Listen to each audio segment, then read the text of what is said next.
সবাই মোটামুটি খুবই শিক্ষিত, কিন্তু চাকরি পাচ্ছে না। সেই মুহূর্তে আমি গিয়ে জোর দিয়ে বললাম আমি করব।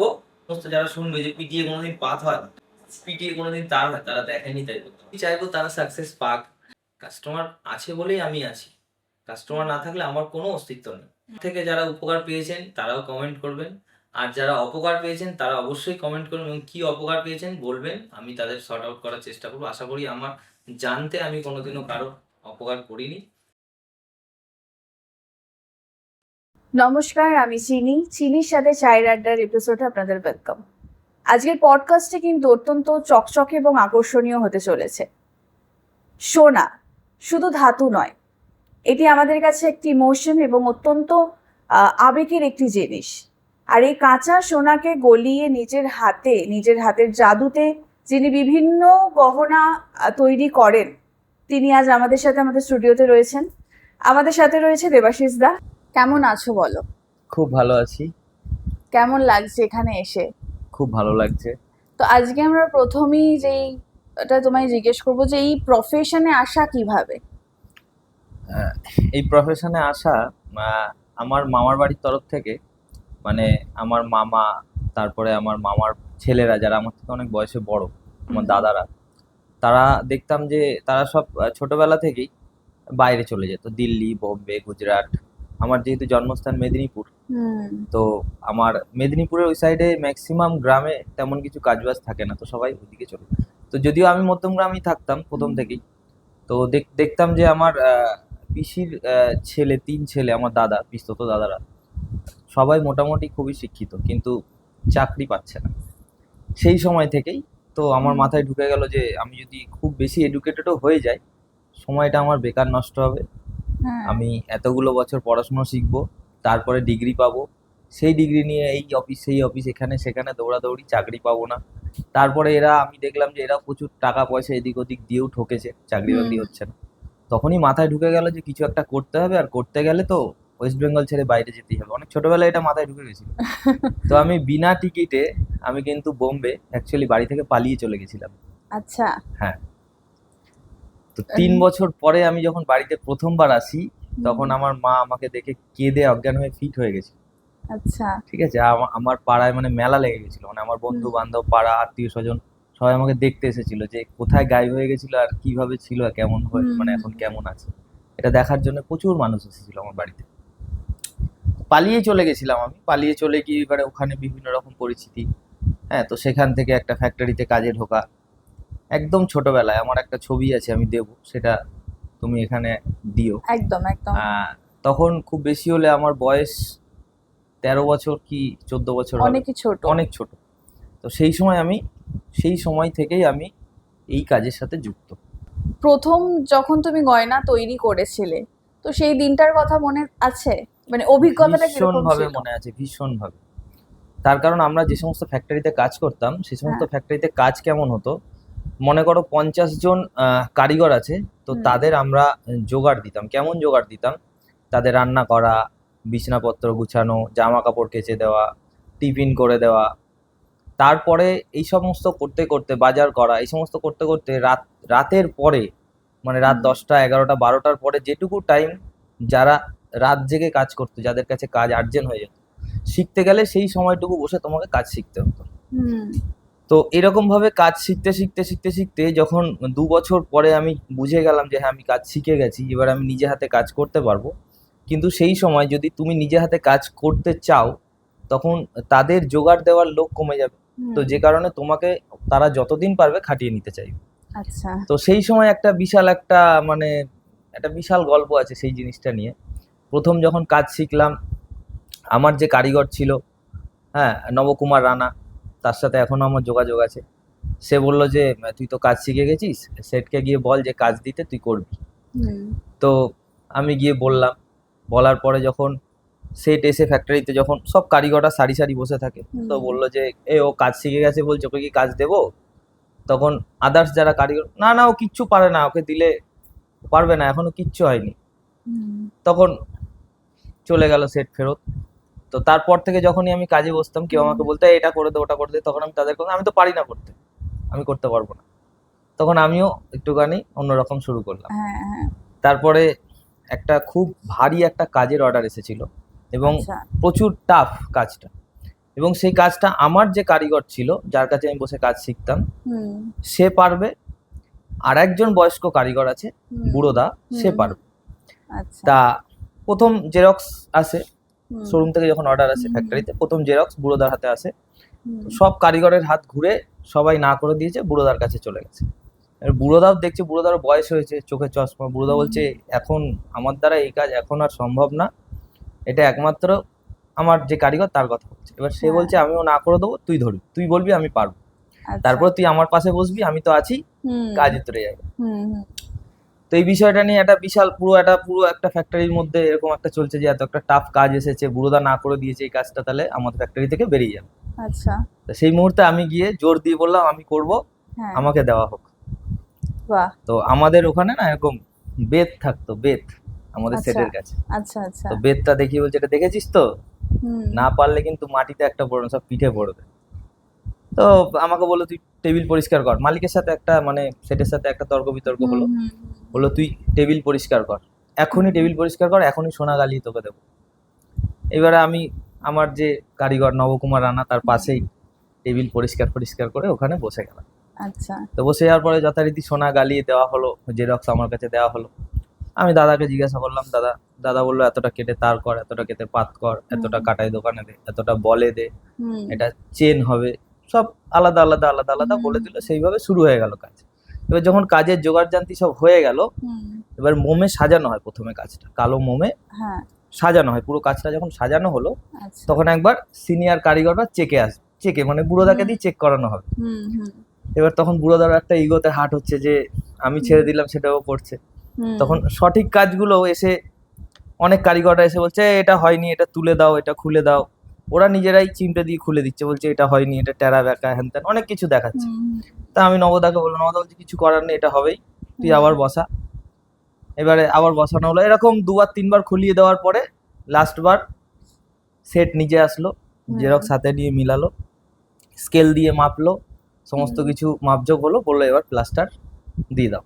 হুম, এবার প্লাস্টার দিয়ে এরপরে ওটাকে তলা থেকে ঝেলে তারপরে তোলা হবে, তারপরে পালিশ ছেলাবে, ফিনিশ হবে। এবার আমার হাতে যতক্ষণ আছে ততক্ষণ তো আমার রিস্ক। হ্যাঁ, তো এবারে ওই কাজটাকে পরবর্তীকালে প্লাস্টার দেওয়া হলো, ঝেলে তোলা হলো, তোলার হ্যাঁ। পরে লাস্টে যখন ওই কাজটা জমা করলাম, তার যে একটা আনন্দ, তার যে হ্যাঁ। একটা মানে সেটা সারা জীবনে কোনোদিন ভোলা যাবে না, যে ওটা আমার লাইফের একটা খুব বড় কাজ করেছিলাম, এবং প্রথম প্রথম কাজটাই এত কাজ। বড় কাজ করেছিলাম এবং চ্যালেঞ্জিং কাজ করেছিলাম। একদমই তাই। আচ্ছা, এই যে বললে যে সোনা গালিয়ে আর কি পুরোটা তৈরি হয়, মানে একটা টুকরো সোনাকে গালিয়ে যখন একটা গয়না তৈরি হচ্ছে, মানে কি কি স্টেপ সেটা পার হতে হচ্ছে, স্টেপ মানে হয়, কতক্ষণ লাগে সময়টা? সময় তো কাজ অনুযায়ী হয়, ব্যাপার হচ্ছে যে স্টেপ যে যদি আমি বলতে চাই তাহলে এই মুহূর্তে 22 ক্যারেট হুম ওর একটা মিল্টিং আলাদা হবে, 18 ক্যারেট ওর একটা মিল্টিং আলাদা হবে, হুম 14 ক্যারেট ওর একটা মিল্টিং আলাদা হবে, এখন আবার হয়ে গেছে 9 ক্যারেট ওর একটা হুম মিল্টিং আলাদা হবে। তো প্রত্যেকটা সোনাই যদি আমি দেখা যাচ্ছে যে পাকা সোনা যেটা বলা হয় 24 ক্যারেট, তো সেটাকে যখন মিল করা হয় হুম তো ভাগ আছে। হুম যেমন 916 হলমার্ক যেটা হচ্ছে সেটা তোমার 91.60% সোনা থাকবে, আর বাদ বাকি যেটা থাকবে সেটা হচ্ছে তোমার তামা, কোনো সময় অ্যালয়, কোনো সময় পিওর চাঁদি, এগুলো আচ্ছা দিয়ে ভাগ ভাগ করে মিল করে দেওয়া হয়। আচ্ছা 18 ক্যারেট যেটা হয় সেটা 25% মিল করতে হুম হবে, আর 75% গোল্ড পিওরিটি থাকবে। এবার ওই 25% মিল অ্যালয় আছে, গোল্ডের অ্যালয় আছে, হুম তোমার সিলভারের অ্যালয় আছে, সিলভার আছে, তোমার কপার আছে, এগুলো দিয়ে মিল করা হয়। হুম তো এরকম ভাবে এখন তো আপাতত 4 রকম তোমার ক্যাটাগরিতে ভাগ হয়ে গেছে। তো 4 রকম সরকারি অনুমোদিত অনুযায়ী এই হুম 4 রকম মিল্টিং হয়ে গালানো হয়। এবারে ডিজাইন অনুযায়ী কাজ শুরু হয় সেইভাবে। হুম এবারে যতটা কোয়ান্টিটিতে কাজ হয় সেই হিসাবে বিভিন্ন জায়গায় বিভিন্ন বিভিন্ন রকমের রকম কাজ হয়। যেমন এক্সপোর্টের কাজ যেগুলো হয়, এক একটা কারিগর হয়তো একসাথে 100 পিস আংটি করে, সে হুম সমস্ত ফ্যাক্টরির কাজ। আর আমাদের মফস্বল এরিয়ায় বা আমাদের ছোটখাটো যে সমস্ত জায়গায় সেগুলো 1 পিস 2 পিস 3 পিস 4 পিস যখন যেমন অর্ডার পড়ে তখন তেমন গালিয়ে সোনা, কোনো সময় 5 গ্রাম সোনা গালানো হচ্ছে, কোনো সময় 10 গ্রাম সোনা গালানো হচ্ছে। আমরা যখন কাজ শুরু করেছি, আমরা বোম্বে যখন কাজ করতাম, তো আমাদের এক একটা কারিগরের টেবিলে 500 গ্রাম 600 গ্রাম এরকম সোনা অল টাইম থাকতো। তো এখন আচ্ছা যে সমস্ত কাজ হয়, এখন 5 গ্রাম 10 গ্রাম সোনার কাজ করা মানেই বিশাল ব্যাপার। হুম আমি যখন কাজ শিখে নিজে কারিগর হয়ে লসের সোনা বিক্রি করতাম, মানে তখন আমরা 100 গ্রাম কাজ করলে 2.5 গ্রাম লস পেতাম, মানে 100 গ্রাম কাজ করে দিলে 2.5 গ্রাম সোনা আমরা পেতাম। আচ্ছা।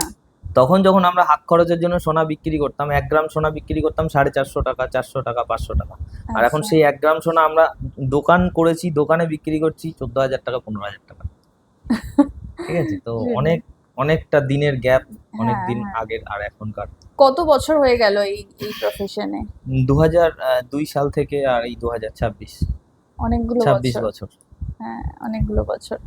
আচ্ছা, এই যে আধুনিক মেশিন যে এখন তৈরি হয়েছে বা আধুনিক মেশিনে যে জুয়েলারি গুলো তৈরি হচ্ছে, সেখানে হ্যান্ডমেড জুয়েলারির বিশেষত্বটা কোথায়? হ্যান্ডমেড বলতে আমি তো ওয়েস্ট বেঙ্গলেও বিভিন্ন জায়গায় একদম গ্রামগঞ্জে ঢুকে, একদম যে সমস্ত জায়গায় ইলেকট্রিক নেই সেই সমস্ত জায়গাতেও ঢুকে আমি এক্সপিরিয়েন্স করেছি, কাজ করেছি। হুম হ্যাঁ, তো আমি বলছি যে মেশিনারি আসার পরে কি হয়েছে, প্রোডাকশন বেড়েছে, হুম। ফিনিশিং বেড়েছে, আর কাজ আরো লাইট ওয়েট হয়ে গেছে, হালকা হয়ে আচ্ছা। গেছে। যেগুলো পিওর হ্যান্ডমেড হাতে তৈরি করা হয়, হুম এখন তো সমস্ত কিছু মেশিনে হয়। আগে হুম। প্রত্যেকটা জিনিস, এখন তো মেশিন তার পাতে হচ্ছে। আমরা দেখেছি যে হাতে পিটিয়ে তার, হাতে পিটিয়ে পাত। এখন তো আচ্ছা। মেশিন হয়ে গেছে, যে হ্যাঁ। তারের মেশিন, পাতের মেশিন, বিভিন্ন ধরনের তারের মেশিন, হ্যাঁ, পাতের মেশিন। কিন্তু আগে আমরা দেখেছি যে মোম, হুম। প্রদীপ, বাকনল, ফুঁ দিয়ে ঝালাই, ঠিক আছে। আচ্ছা। তারপরে এখন তো সব গ্যাসে ঝালাই হয়, মেশিনে ঝালাই হ্যাঁ হয়, হ্যাঁ। হাতে ঝালাই হয়। তো সেইগুলো আমরা দেখেছি যে পিটিয়ে পাত করা, পিটিয়ে তার বালা, যে আমরা যে নকশা বালা যেগুলো, হুম হুম। ওইগুলোর বালার পাত করতে গেলে মিনিমাম 1.5 ইঞ্চি 2 ইঞ্চি চওড়া পাত লাগে, আর মিনিমাম 1 ফুট লম্বা পাত লাগে। তো সেইগুলো এখন মেশিনে হচ্ছে। আগে পিটিয়ে পিটিয়ে পিটিয়ে পিটিয়ে হাতে করতে দেখেছি। সেই সমস্ত কারিগর এখন আর বেঁচে নেই তারা, মানে আচ্ছা। তাদের নিপুণতা অন্যরকম ছিল, তাদের হাতুড়ি ন্যায়ের সাথে একটা সম্পর্ক আলাদা ছিল। তারা মানে বিশ্বকর্মা বললে চলে। মানে এখন যে এই সমস্ত যারা শুনবে যে পিটিয়ে কোনোদিন পাত হয়, তারা দেখেনি তাই বলবে। আচ্ছা। পিটিয়ে কোনোদিন তার হয়, তারা দেখেনি তাই বলতে পারবে না। আমরা আচ্ছা। দেখেছি এইগুলো। কোন জুয়েলারিটা সব থেকে বেশি মার্কেটে চলছে, মানে মেশিনারি জুয়েলারি নাকি হ্যান্ডমেড জুয়েলারি? দেখো, হ্যান্ডমেড আর মেশিনারি দুটো কোলাবোরেশন করেই কাজ হয়। আচ্ছা। তো এমন কাজ কিছু মাত্র 2-1টা সেগমেন্টই আছে যেটা কিনা মেশিনেই শুরু, মেশিনেই শেষ, ওটাতে আচ্ছা হাত দিতে লাগে না। সেটা হচ্ছে একমাত্র চেনের সেগমেন্টটা। আচ্ছা। আচ্ছা। আর বাদবাকি যত কাজ হয়, কিছুটা হুম মেশিন লাগবে, কিছুটা হ্যান্ডমেড করতেই হবে, না হলে কাজ কমপ্লিট হবেই না। যেমন ধরো, মেশিনে এখন আমি তোমাকে বলি যে মেশিন চেন যেগুলো হচ্ছে, হুম হুম সেগুলো মেশিনে তৈরি হচ্ছে, মেশিনেই ফিনিশ হচ্ছে, মেশিনেই কমপ্লিট হয়ে বেরিয়ে যাচ্ছে। হুম। এবার এগুলো হ্যান্ডমেডের থেকে অনেক হালকা, লাইট ওয়েট। লাইট ওয়েট জুয়েলারির চাহিদা সবসময় বেশি থাকে, বেশি, হ্যাঁ।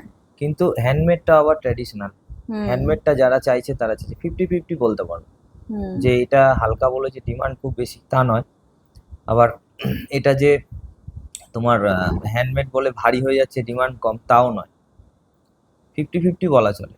আর ম্যাক্সিমাম ধরো যেগুলো কাস্টিং এ তৈরি হচ্ছে, মানে হুম ডাইস তৈরি করে গালিয়ে ঢেলে দেওয়া। হুম হুম হ্যাঁ, আগে আগে ছিল ডাইসে কাজ, কেমন যে পাত করে পিটিয়ে ডাইসে করা। হুম সেই কাজগুলো অনেক বছর আগেই বন্ধ হয়ে গেছে।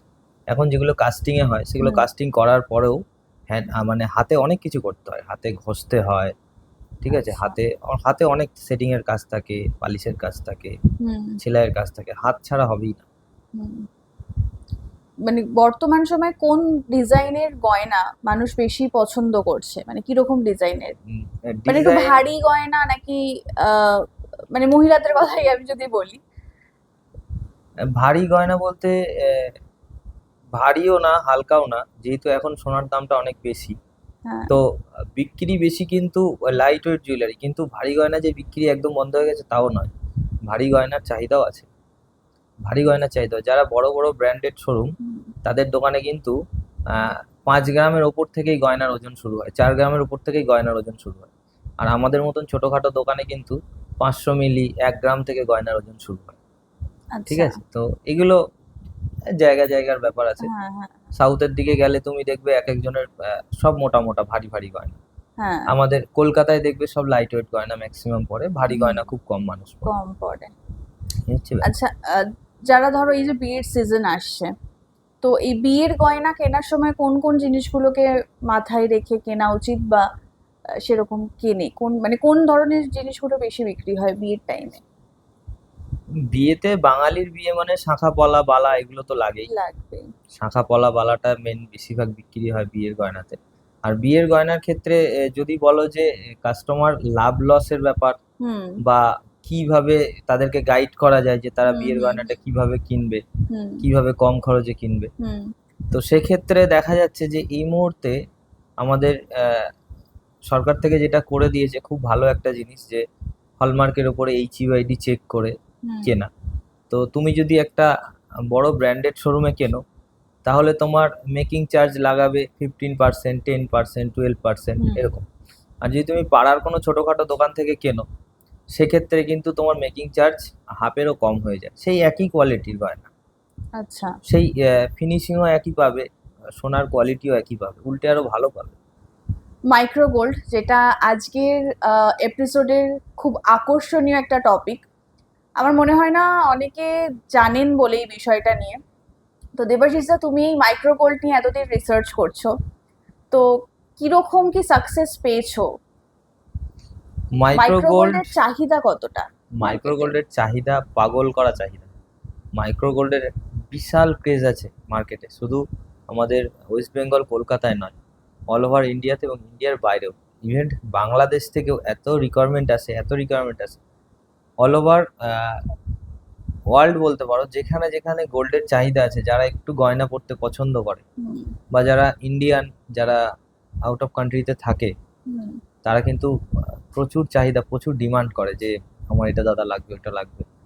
আমার বিদেশ থেকে প্রচুর অর্ডার এসছে, আমেরিকা থেকে এসছে, সুইডেন থেকে এসছে, কানাডা থেকে এসছে। তো প্রচুর কাজ করেছি। তো মাইক্রো গোল্ড একটা বেশি দিনের আমার কাছে নয়। আমি 2000 সাল থেকে আমি গোল্ড ইন্ডাস্ট্রিতে আছি, জুয়েলারি ইন্ডাস্ট্রিতে। তো 2005-এর পর থেকে আমি 2005 নয়, সরি, 2007-এর পর থেকে আমি রূপোটাকে হাতে নিয়েছি। হুম আর 2025-এর জানুয়ারি ফেব্রুয়ারি থেকে আমি মাইক্রো গোল্ডটা শুরু করেছি। তো মাইক্রো গোল্ড সম্বন্ধে প্রথম এত অভিজ্ঞতা ছিল না যখন প্রথম শুরু করি। আজ 1 বছর হতে চললো, এমন বেশি কিছু দিনের অভিজ্ঞতা নয় এটা।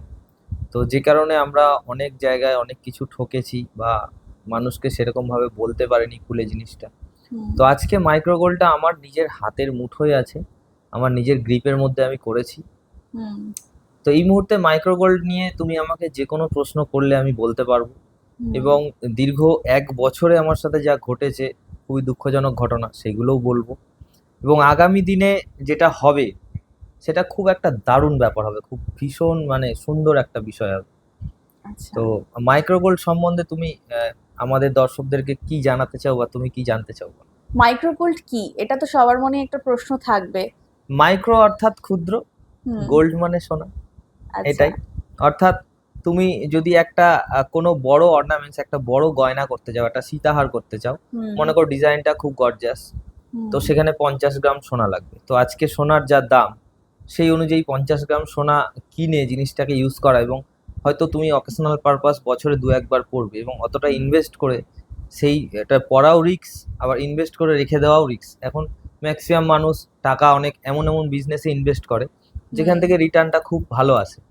তো হুম একটা এত হেভি ওয়েটের গয়না কিনে তুমি বাড়িতে ফেলে রাখছো, এতগুলো টাকা ইনভেস্ট করে রাখছো, বা রিস্কেরও ব্যাপার থাকে, বা ওটা পরে বাইরে বেরানো একটা রিস্ক থাকে। হুম হুম তো সেক্ষেত্রে মাইক্রো গোল্ড তুমি কিন্তু 50 গ্রাম ওজন হবে, কিন্তু তুমি ওপর থেকে 2 গ্রাম বা 2.5 গ্রাম বা 3 গ্রাম সোনা দিয়ে জিনিসটা পুরো কভার করে দিতে পারবে। মানে আমরা যেটা করছি, মানে ওই আচ্ছা শখটা তোমার একদম অনেক কম খরচে পূরণ হয়ে যাবে।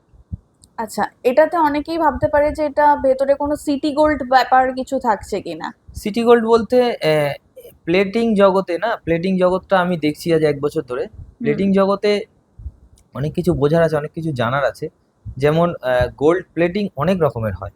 হুম কিছু কিছু প্লেটিং এর মধ্যে সোনা লাগে না, সোনা ছাড়াই কালার চলে আসে।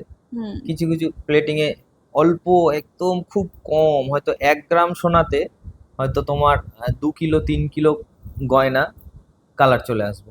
তো এগুলো প্লেটিং হয়, কিন্তু আমরা যেটা করছি মাইক্রো, এটা পিওর 999, যে 24 ক্যারেট যে বিস্কুট, সেটাকে একটা ফর্মুলা করে পাউডার করা হয়, হুম এবং সেই পাউডারটাকে আবার লিকুইড করে সেই লিকুইডটাকে আবার গয়নার উপরে লাগানো হয়। তো আচ্ছা। আমি তোমাদের সেটাও দেখাবো যে হুম। সেটা কি জিনিস এবং সেটার ওয়েস্টেজ কত, মানে খুব বেশি ওয়েস্টেজ হয় এগুলোতে। মাইক্রো গোল্ড কিন্তু নর্মাল গোল্ডের থেকে মাইলেজ অনেক বেশি, কিন্তু কস্ট প্রায় দ্বিগুণ, নয় দ্বিগুণই, ডবল আচ্ছা। দাম। আচ্ছা। মনে করো তুমি একটা 1 গ্রাম সোনা বানালে, হুম। তুমি সেই 1 গ্রাম সোনাটা 10 বছর পরে ভাঙলেও 1 গ্রামই পাবে।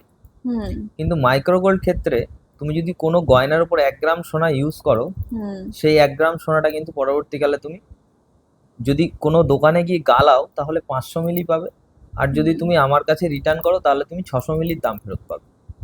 আচ্ছা। এটা কেন? হুম। এটার কারণ হচ্ছে যে আহ, তো মাইক্রো গোল্ডের যে সোনাটা সেটা কিন্তু এইভাবে আসে, কারণ আচ্ছা। পিওর 999 যখন আমরা পিওর 24 ক্যারেট গোল্ডটাকে আমরা পাউডারে কনভার্ট করি, তো এটা কোনোদিনও আমার চ্যানেলেও দেখানো হয়নি। এটা তুমি যদি, এটা আমি বলবো যে এগুলো অ্যাসেট নয়, শখ মেটানোর জন্য। কম সোনাতে বিগ মাইলেজ, অনেক বড় বড় গয়না করা যায় কম সোনাতে, হুম। কিন্তু প্রচুর কস্টলি প্রোডাক্ট, টাকা খরচ হয়, টাকা নষ্ট হয়।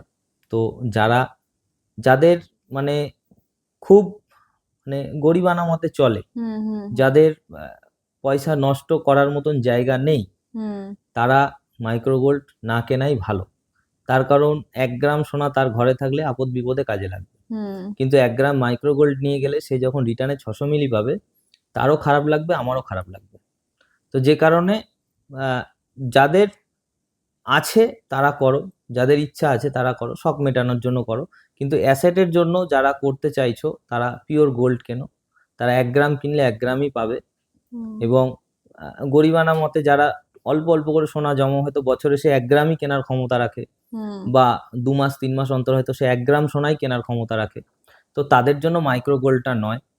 মাইক্রো গোল্ড যারা বড় বড় গয়না পড়তে চাইছে কম সোনাতে, এবং রিটার্ন 60% নিয়েও তার কোনো অসুবিধা নেই, এই হুম। নিয়ে তার কোনো মাথা ব্যথা নেই, তারা আসো, তারা কেনো, তারা ইউজ করো আমাদের গয়না। একবার ইউজ করলে 2 বছর, এই মুহূর্তে আমি যেটা বলছি যে যখন থেকে কিনে নিয়ে যাচ্ছ তখন থেকে 2 বছরের গ্যারেন্টি থাকছে।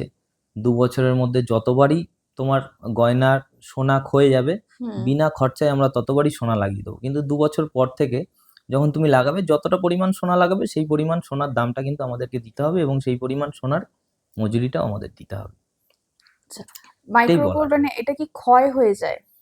আর এটার যে তুমি প্রত্যেকটা ভেতরে যে ধাতুর ক্ষয় আছে। মেটেরিয়ালটা সেটা কি দিচ্ছ? কেউ সিলভারে ডিমান্ড করলে তাকে সিলভারে দেওয়া হচ্ছে, কেউ কপারে ডিমান্ড করলে কপারে আমরা দিচ্ছি না।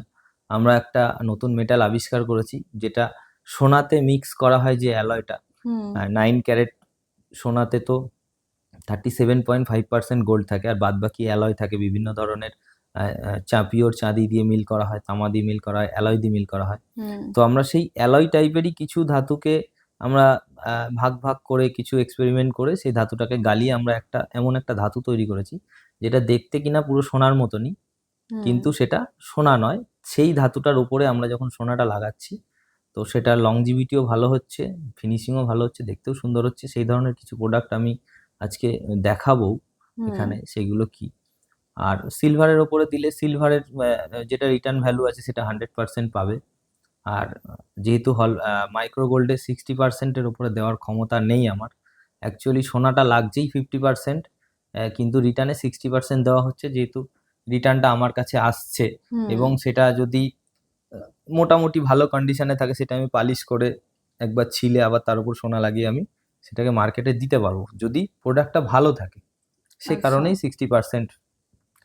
এরপরে এখন যে প্রোডাক্টগুলো আমরা নিয়ে নিচ্ছি, আমরা দীর্ঘ 1 বছর ধরে যেগুলো বিক্রি করেছি, যেগুলো হুম। কাস্টমারদের কাছে রয়েছে, হুম। বিভিন্ন ধরনের টুকটাক প্রবলেম আছে, সেগুলো আমরা সব মার্কেট থেকে তুলে নিচ্ছি উইদাউট কস্ট।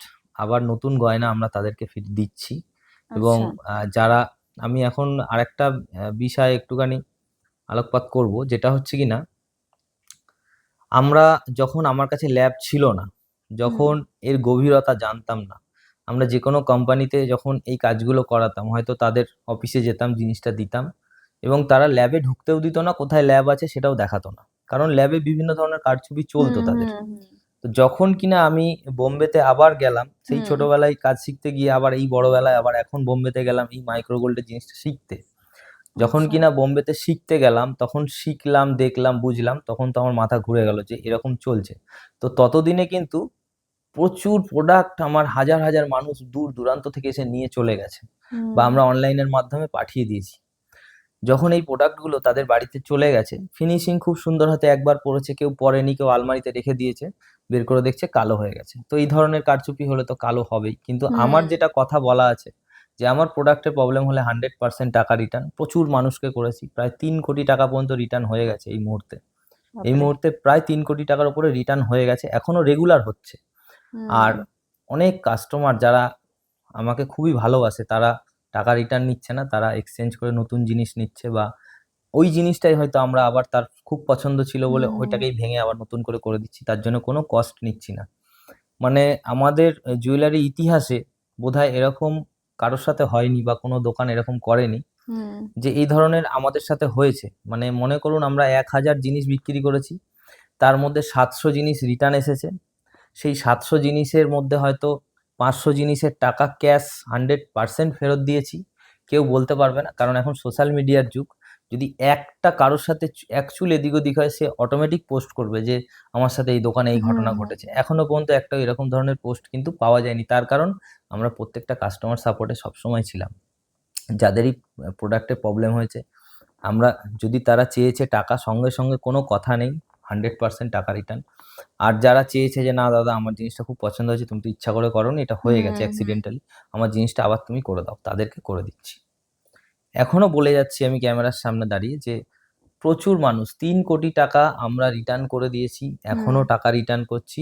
আর আহ, আর প্রায় হয়তো 10 কেজির ওপরে গয়না আমরা রিসাইকেলিং ভেঙে নতুন করে করে কাস্টমারকে দেওয়া হয়ে গেছে। আর হুম আমরা যে গয়নাগুলো ভেঙেছি সেগুলো আমাদের ইউটিউবে বা বিভিন্ন ছোটখাটো রিলসে দিয়েছি, সব তো দেওয়া সম্ভব নয়।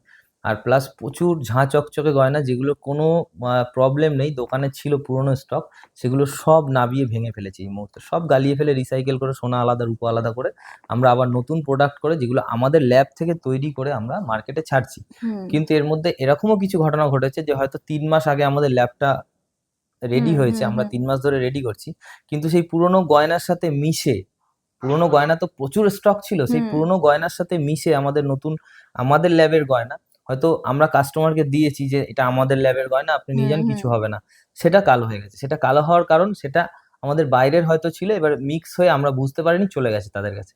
এবার সে আচ্ছা। বলছে যে দাদা আপনাদের ল্যাবের কি করে হলো, এবার তাকে তো বোঝাতে পারছি না সেভাবে, আমি বলছি যে এরকম মিক্স হয়ে গেছে। হ্যাঁ এরকম প্রচুর, তো এই ধরনের রিপোর্ট দু একটা আসার পরে আমরা যত পুরনো ছিল সব সেগুলোকে নাবিয়ে, স্টক থেকে যা ছিল সব খালি করে আমরা রিসাইকেল করে দিয়েছি, সব আচ্ছা। গালিয়ে দিয়েছি। এখন এই মুহূর্তে যেগুলো হচ্ছে সেগুলোর ফিনিশিং আগের থেকেও খুব দারুণ। প্রত্যেক হুম 3 মাস অন্তর কেমিস্ট বোম্বে থেকে আসছে, আমাদের প্রত্যেকটা ওয়াটার চেক করছে, হুম মেনটেন করে দিচ্ছে কোনটা কতটা পাতলা, কতটা মোটা, কতটা ডিগ্রি, কতটা টেম্পারেচার, কতটা কি, সব এসে এসে কোনটায় কি সল্ট মিক্স হবে, কোনটায় কি কেমিক্যাল মিক্স হবে, কতটা কম কতটা বেশি আছে, সব কিছু টেস্ট করে চলে যাচ্ছে 3 মাস অন্তর অন্তর। আমাদের এখন আমাদের কাজ খুব ভালো হচ্ছে, আর আগামী দিনে আমরা আবার সেই জায়গায় পৌঁছে যাব। একটা সময় ছিল সেই মানে আমরা যখন মাইক্রো গোল্ডটা সবে সবে শুরু করেছিলাম, হুম তো প্রচুর ক্রেজ ছিল, প্রচুর ক্রেজ এখনো আছে। তো আমরা মানে এই যে রিটার্ন নেওয়া, রিসাইকেল করা, টাকা ফেরত দেওয়া, এইটার মধ্যেই ফেঁসে রয়েছি, যে কারণে আমরা নতুন স্টক তৈরি করছি না, নতুন কাজ অর্ডার ধরছি না। আমরা হুম যেগুলো করে রেখেছি, মানে যেগুলো হয়ে রয়েছে, সেগুলো আগে পরিষ্কার করছি, সেগুলোকে আগে রিসাইকেল করছি, যে কারণে কিন্তু এখন এই মুহূর্তে আমরা রেগুলার বেসিস ভিডিও বানাচ্ছি না ইউটিউবে। আগে যেমন রেগুলার বেসিস হুম ভিডিও বানাতাম নতুন স্টকের, তো আমরা নতুন স্টক বানাতেই পারছি না। আমরা তো আগে যাদেরকে দিয়ে রেখেছি তাদের হুম জিনিসগুলোকে আগে ঠিক করব, তাদের আচ্ছা জিনিসগুলোকে আগে তাদের মনের মতন ফিরিয়ে দেবো, হয় টাকা নয় গয়না। আচ্ছা। তারপরে যখন এগুলো ক্লিয়ার হয়ে যাবে তখন আবার নতুন করে শুরু করব। শুরু তো করো। এখন মোটামুটি 80% ক্লিয়ার হয়ে গেছে, 3 কোটি টাকা রিটার্ন হয়ে গেছে, মানে 80% ক্লিয়ার হয়ে গেছে। হ্যাঁ এখন 20% আছে, এবার যে কারণে আমরা এখন টুকটাক ছোটখাটো ভিডিও করছি, নতুন স্টক তৈরি করে করে আবার দিচ্ছি, তো আবার শুরু হয়ে যাবে খুব তাড়াতাড়ি, এবং আগামী দিনগুলো আরো ভালো হবে। প্রচুর একদম। ভালো ভালো প্রোডাক্ট আমরা তৈরি করব। আর আমরা সারা জীবন এইভাবেই কাস্টমার সাপোর্টেই থাকবো, কারণ প্রত্যেকে ভিডিও দেখে আসে, হুম একটা হুম ফেস ভ্যালু দিয়েছে আমাকে, মানুষ ভালোবেসেছে, সেই হুম ভালোবাসাটাও যাতে বজায় থাকে সারা জীবন, সেরকম কাজটা তো করতে হবে না। একদমই তাই। আচ্ছা, এই জুয়েলারি গুলোর ওপরও তো হলমার্ক করা থাকে। না, এগুলো অ্যাকচুয়ালি কি হয়, যেমন ফার্স্ট কপি যেমন হয় না, যে ফার্স্ট ট্র্যাক, হুম হুম একটা যে কোনো স্পেলিং চেঞ্জ করে দিয়ে ফার্স্ট ট্র্যাক, হুম হুম একই হুম রকম দেখতে, হুম অ্যাডিডাস। আচ্ছা। নাইকি যেমন ফার্স্ট কোয়ালিটি থাকে, হুম তোমার লোগোটা একই রকম দেখতে থাকে। হ্যাঁ, হয়তো লোগোর মধ্যে একটু এই কোণাটা কেটে দিল হুম বা একটু গ্যাপটা বাড়িয়ে দিল। হুম হুম তো এইরকমই মাইক্রো গোল্ডের গয়নাটা হচ্ছে কি, তোমার দেখো এটা কিন্তু গভর্নমেন্ট অনুমোদিত নয়। হুম আমরা কোনো রূপোর গয়নার উপরে আমরা সোনা লাগাচ্ছি। হ্যাঁ, রূপোটা আমরা হলমার্ক দিচ্ছি, রূপোটাতে আমরা হলমার্ক স্ট্যাম্প করতে পারবো। আচ্ছা। 92.5 হুম 9 to 5 আমরা এটা রূপোতে HOIDও দিতে পারবো। আচ্ছা, রূপোতে হলমার্কের স্ট্যাম্পও দিতে পারবো, যে কারণে আমরা দিচ্ছি। হুম এরপরে আমরা যেটা সোনাটা লাগানোর পরে যে স্ট্যাম্পটা করছি সেটা অ্যাকচুয়াল দেখতে হলমার্ক স্ট্যাম্পের মতনই, কিন্তু এটা হুম অরিজিনাল হলমার্ক নয়। এটা নয়। কিন্তু বোঝা বা বলা খুবই জরুরি। আমি কিন্তু এটা হলমার্ক স্ট্যাম্প বলে মার্কেটে চালিয়ে দিচ্ছি তা হুম নয়। হুম এটা কিন্তু হলমার্ক স্ট্যাম্পের মতন দেখতে লোগোটা, কিন্তু অ্যাকচুয়ালি এটা অরিজিনাল হলমার্ক স্ট্যাম্প নয়।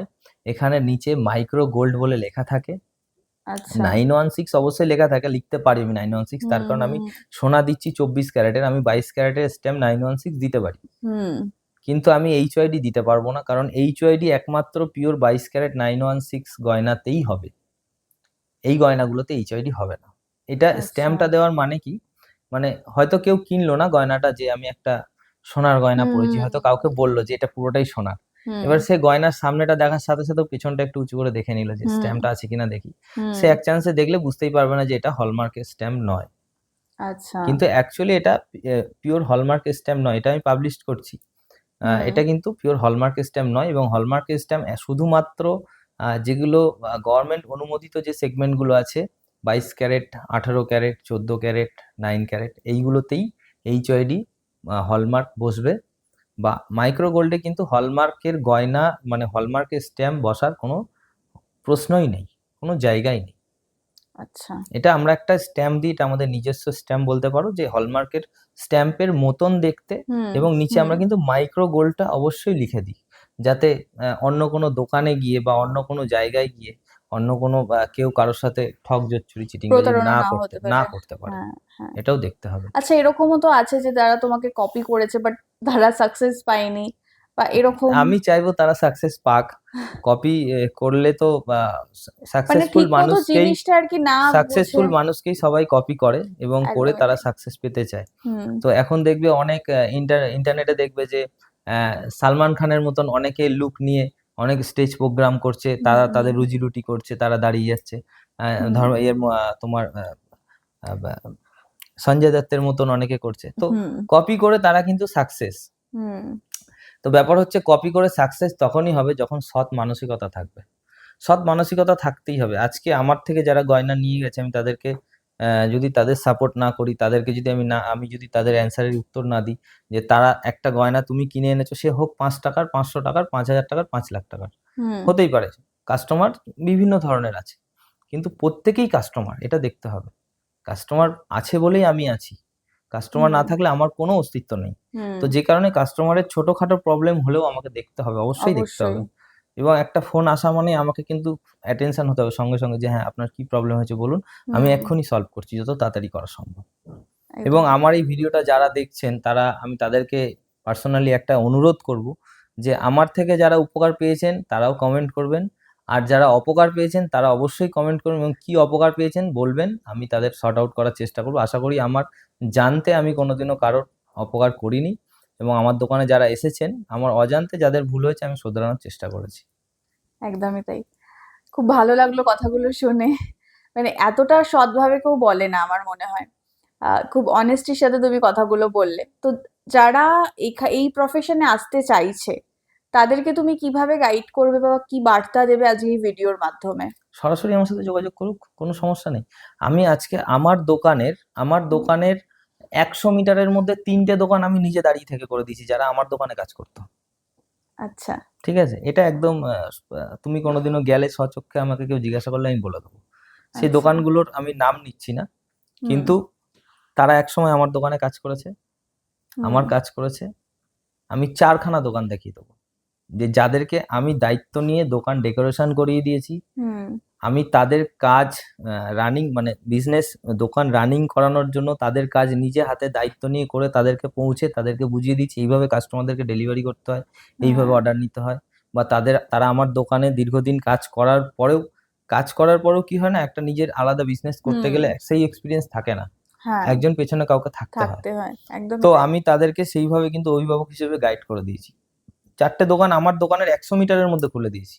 আচ্ছা। কারণ আমার সেরকম কোনো টেনডেন্সিই ছিল না। আমার চিন্তাভাবনা সবসময় ছিল যে আ ইন্টারনেট মানেই হচ্ছে তুমি সারা ভারতবর্ষকে হাতে পাবে। হুম, এবং তুমি এক জায়গায় বসে সারা ভারতবর্ষকে যদি জুড়তে পারো, তো হুম, সারা ভারতবর্ষে কয়েক কোটি মানুষ আছে। তার হুম, মধ্যে যদি 1% ও মানুষ আমাকে চায়, তাহলে আমার প্রচুর বিক্রি আছে। শুধুমাত্র এই এরিয়া, এই পাড়া, এইখানের মধ্যে যে ১,৫০০, ২,০০০, ৫,০০০ মানুষ আছে, এদেরকে নিয়ে কিন্তু আমার বিজনেস নয়। নয়। তো সুতরাং এই ৫,০০০ মানুষ যদি এরা সামলে নিতে পারে, হুম, তাহলে ওই ৫০,০০০ মানুষকে আমি সামলাতে পারবো, সেই সময়টুকু আমি পেয়ে যাবো। নাহলে এই ৫,০০০ মানুষকে সামলাতে গিয়ে আমি তাদেরকে সময় দিতে পারবো না। একদমই তাই। খুব ভালো লাগলো কথাটা শুনে। তোমার থেকে অনেক কিছু জানার আছে, যেরকম তোমার মানে রত্নের একটা আলাদা ভাগ রয়েছে। তারপর তুমি ফিটনেস নিয়ে অনেকটা পারদর্শী। এগুলো একটা ভিডিও করতে গেলে দেবাশিস স্যারকে নিয়ে মানে প্রচুর লেন্দি হয়ে যাবে, আপনাদেরও মানে ইন্টারেস্ট আসবে না। তাই এই মানুষটাকে নিয়ে এত গুণ যার মধ্যে রয়েছে, এত কিছু জানার যার মধ্যে রয়েছে যার থেকে, তো তাকে নিয়ে আমি আরো অনেকগুলো এপিসোড করতে চলেছি। আর এই এপিসোডটা আপনাদের কিরকম লাগলো অবশ্যই জানাবেন। তার আগে আমি বলবো যে দেবাশিস দা, তুমি তোমার দোকানের লোকেশন, তোমার ফোন নাম্বার, কেউ যদি তোমার সাথে যোগাযোগ করতে চায় তারা কিভাবে যাবে তোমার দোকানে আর কিভাবে কন্ট্যাক্ট করবে, একটু যদি আমাদের দর্শক বন্ধুদের বলে দাও। গুগল তো আছেই। আচ্ছা। গুগলে কাঞ্চন জুয়েলার্স সার্চ করলেই পেয়ে যাবেন। ইউটিউবে কাঞ্চন জুয়েলার্স সার্চ করলে পেয়ে যাবেন। ফেসবুকে কাঞ্চন জুয়েলার্স সার্চ করলে পেয়ে যাবেন। তবুও আমি বলে দিই, আমার দোকানটা দমদম এয়ারপোর্ট থেকে খুবই কাছে।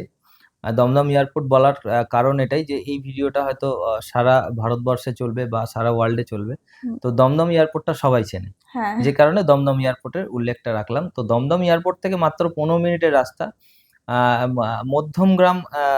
মধ্যমগ্রাম এরিয়ার মধ্যে আমার দোকান, কিন্তু আমার দোকানে ঢুকতে গেলে যশোর রোডের ওপরে নিউ ব্যারাকপুর বলে একটা বাস স্টপ আছে।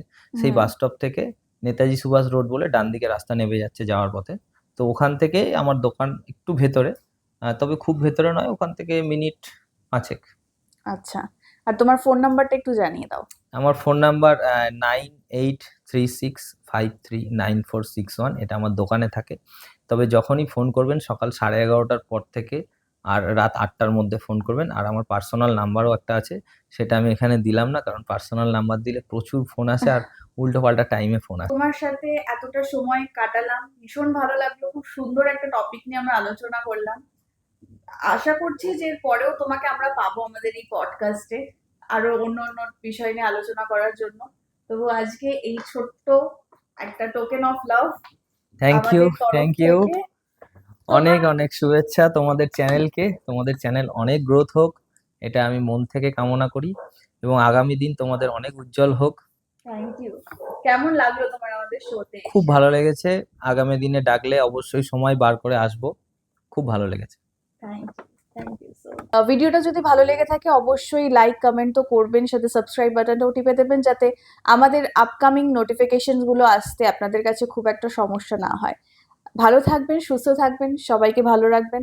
আর আমাদের পডকাস্ট কিন্তু শেয়ার করবেন আর আপনারাও দেখতে থাকবেন। নমস্কার।